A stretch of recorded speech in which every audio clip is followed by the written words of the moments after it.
Komisi Pemilihan Umum Kabupaten Donggala melaksanakan sosialisasi peraturan Komisi Pemilihan Umum Nomor 5 Tahun 2020 tentang perubahan ketiga atas Peraturan Komisi Pemilihan Umum Nomor 15 Tahun 2019 tentang tahapan program dan jadwal penyelenggaraan pemilihan gubernur dan wakil gubernur, bupati dan wakil bupati dan atau wali kota dan wakil wali kota tahun 2020.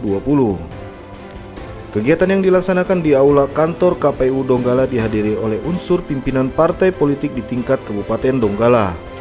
Hadir pula pada kesempatan tersebut Wakil Kapolres Donggala beserta perwakilan dari Dinas Kependudukan dan Pencatatan Sipil Kabupaten Donggala. Kegiatan yang dibuka oleh Ketua KPU Kabupaten Donggala diisi oleh narasumber dari KPU Provinsi Sulawesi Tengah yaitu Sahran Raden selaku Ketua Divisi Sosialisasi, Pendidikan Pemilih dan Partisipasi Masyarakat (SDM). Dalam sambutannya Ketua KPU Donggala menjelaskan bahwa PKPU nomor 5 tahun 2020 ini adalah jadwal yang dibentuk pasca pandemi COVID-19. Dengan demikian harapan para pimpinan partai politik dapat membantu mensosialisasikan tahapan tersebut ke masyarakat. Selain itu dalam materi yang dibawanya Sahran menekankan pentingnya penerapan protokol pencegahan penularan COVID-19 dalam setiap tahapan penyelenggaraan pemilihan umum. KPU sudah berkomitmen untuk menjadi pelopor dalam penerapan protokol yang dimaksud, sehingga setiap proses tahapan pemilihan gubernur dan wakil gubernur Sulawesi Tengah tahun 2020 dapat berjalan dengan lancar dan aman, bukan menjadi klaster baru dalam penyebaran COVID-19. Jadi kalau saya selalu mengistilahkan ini juga sebagai darurat politik dan juga sebagai darurat kesehatan. Kita lihat bahwa sosialisasi KPU Kabupaten Donggala ini dalam rangka pemilihan serentak pemilihan gubernur dan wakil gubernur Sulawesi Tengah itu berkaitan dengan PKPU nomor 5 tahun 2020 dan PKPU 6 tahun 2020. PKPU 5 berbicara terkait dengan tahapan program dan jadwal pemilihan, dan kemudian PKPU 6 berkaitan dengan pemilihan gubernur, bupati dan wali kota di masa bencana non alam. Nah, pelaksanaan sosialisasi tadi itu sebenarnya bertujuan agar para stakeholder kita, partai politik, kemudian pemerintah daerah, organisasi masyarakat sipil itu bisa mengetahui dan mendapatkan informasi berkaitan dengan tahapan pemilihan serentak tahun 2020.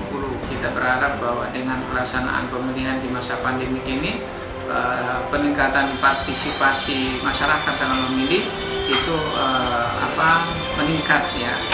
Kalau misalnya di pemilu 2019 kita memiliki 83,90% tingkat partisipasi pemilih, maka kita berharap pemilihan 2020 ini paling tidak setara ya, atau misalnya target kita adalah 77,5%. Sebagaimana kita ketahui bersama, dalam masa pandemi ini KPU Donggala itu agak kesulitan dalam melaksanakan kegiatan-kegiatan sosialisasi, tapi hal itu bisa kita minimalisir dengan salah satunya meningkatkan sosialisasi di medsos. Dalam hal ini Facebook. Kenapa Facebook? Karena rata-rata masyarakat itu banyak yang menggunakan Facebook. Nah, strategi yang digunakan oleh KPU Donggala sendiri yaitu setiap badan ad hoc, PPK maupun PPS, itu yang pertama wajib memiliki akun Facebook. Dan sesuai dengan arahan kami kepada PPK dan PPS itu, PPK wajib memiliki teman Facebook itu minimal 3.000. Dan begitu juga kalau PPS wajib menginvite pertemanan kepada seluruh pengguna Facebook yang ada di wilayah desa atau kelurahannya. Sehingga dengan metode seperti itu kita berharap penyebaran informasi seputar penyelenggaraan pemilihan gubernur dan wakil gubernur itu bisa secara masif kita optimalkan ke masyarakat.